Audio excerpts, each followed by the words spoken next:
Okay, well, I'm tired and it's raining, and I thought I'd take a break from squatting in strange positions and do a video tour of the Magnum project. So it's a 35-foot Magnum. Originally was inboards with Mercury 502s, and I am converting it, as you can see, to an outboard with triple 300 Mercuries.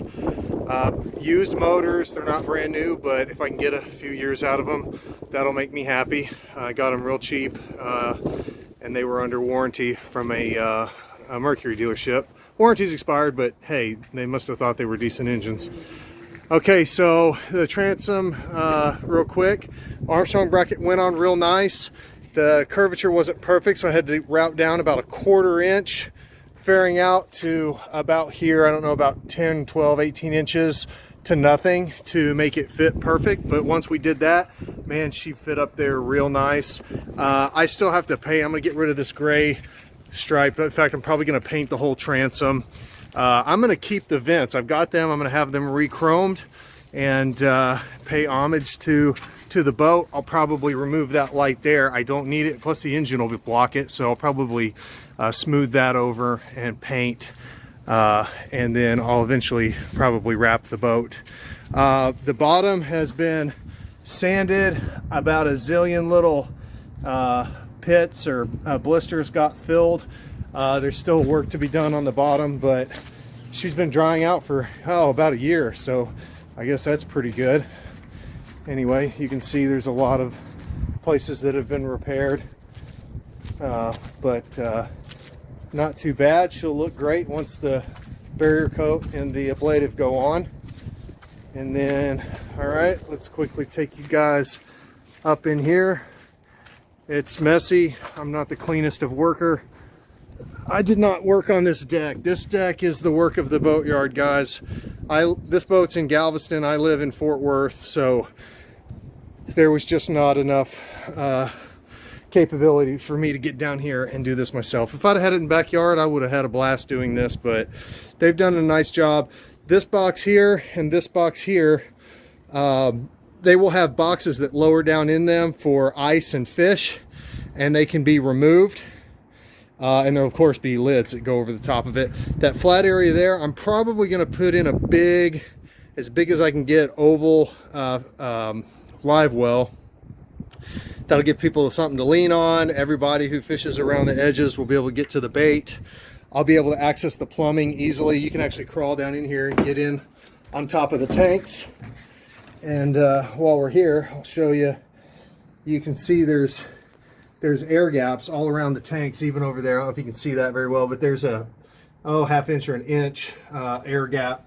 These tanks don't touch anywhere. The only thing touching is the tabs. Everywhere you can see down inside. No, you can't quite see it. Glued to the side of the tank is those HDPE blocks that keep it off the stringer and keep any corrosion from happening to the tanks. You can see I haven't done the plumbing yet. Fuel I'm getting ready to do. Okay, second part. There's my fuel filter, one of them. There's the other two. You can see the DTS cables. They're the only thing that's been run so far. I've got them only temporarily secured.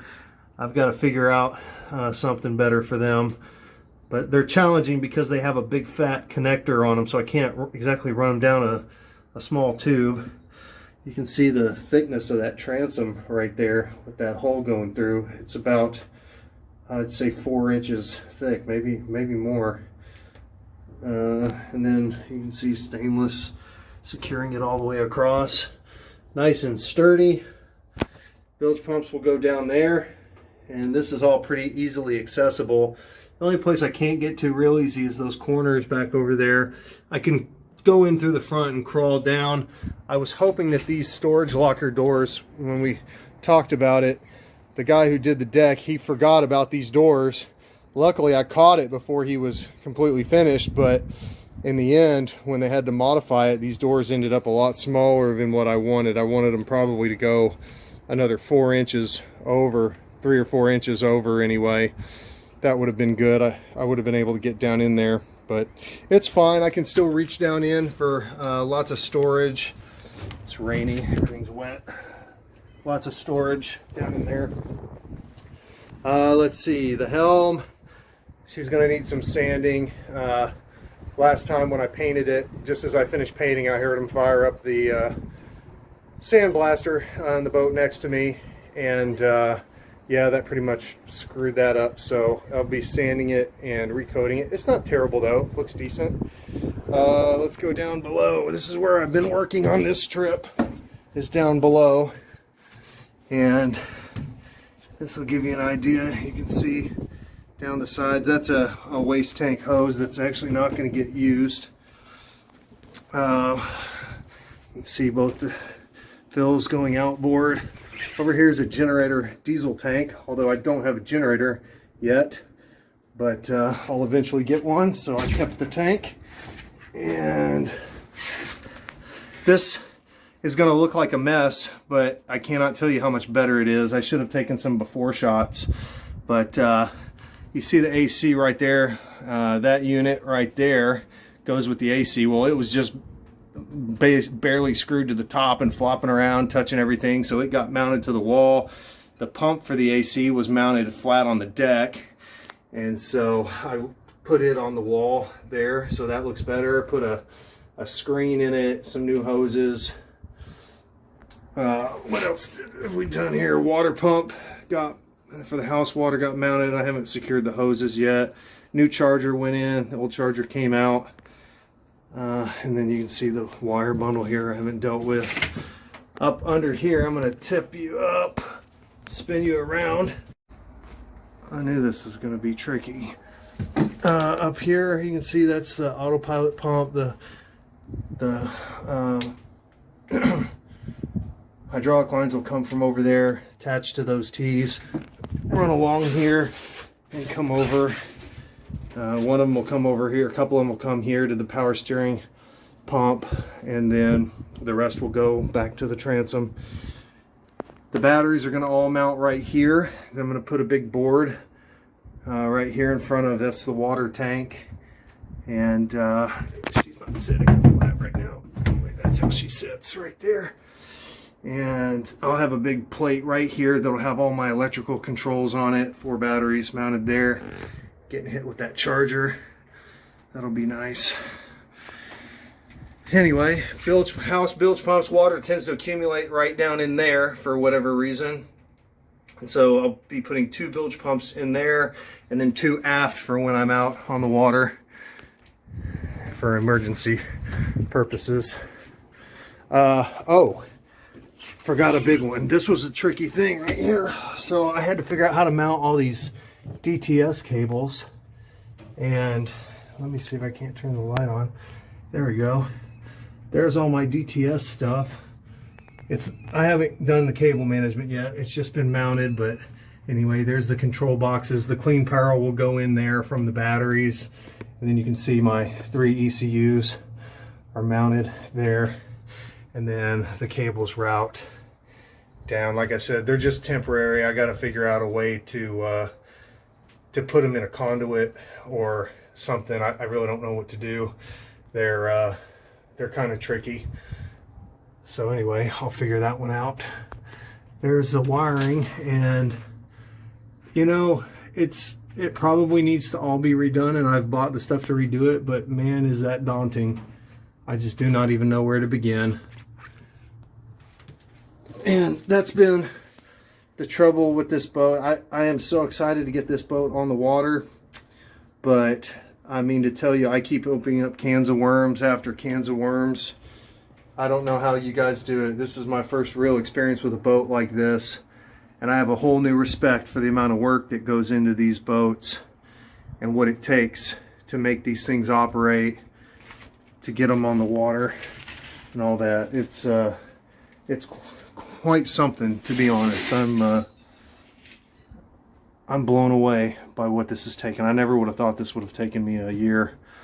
I mean, part of the problem is I can't get down to it. That was my first mistake. You know, in hindsight, I should have just put it on a trailer and taken it up to my house and put it in my backyard so I could do this myself. Insides are wrecked, stuff everywhere, parts everywhere. I'm not gonna show you that, although I do like my wallpaper. Yeah, it's it's a lot of fun, but man, this is daunting as could be. There's just so much to do. I'm only one person, and I only have so much money, so it's this is a project and a half. I suspect by the time it's all said and done, I'll be 100 grand into the boat. It's going to get painted. We had a company next door sprayed some epoxy paint for some project, and it drifted over, got all over my vehicle. I just happened to be here that day. Got all over my vehicle, got on my buddy's brand new truck, did $15,000 or $20,000 of damage to it. And it's all over my boat. I mean, this thing, I mean, it's some kind of weird epoxy stuff. So it's all, this top side's all going to get painted before she goes back on the water. It's all going to get painted. These were some vents for the below deck that are no longer needed. So those are going to get covered up, smoothed over, and painted. Same thing over here. Just get rid of that silly deck hardware that does nothing but make it harder to clean. And the upstairs helm, I've pretty much removed all the stuff. The steering wheel's still on there, but nothing's connected. There's no throttles or anything up there, but nice deck lights there. And let's see, how many rod holders? 1, 2, 3, 4, 5, 6, 7, 8, 9, 10. And 2 on the back. That's 12, a dozen rod holders. Anyhow, seating, there's seats that go there, and there's forward and aft facing. The aft facing are lower, and underneath the seat is coolers on both sides. So I have 2 coolers for probably water in one and beer and soda in another. Ice, fish, live well. What else could a guy want except to have it all done?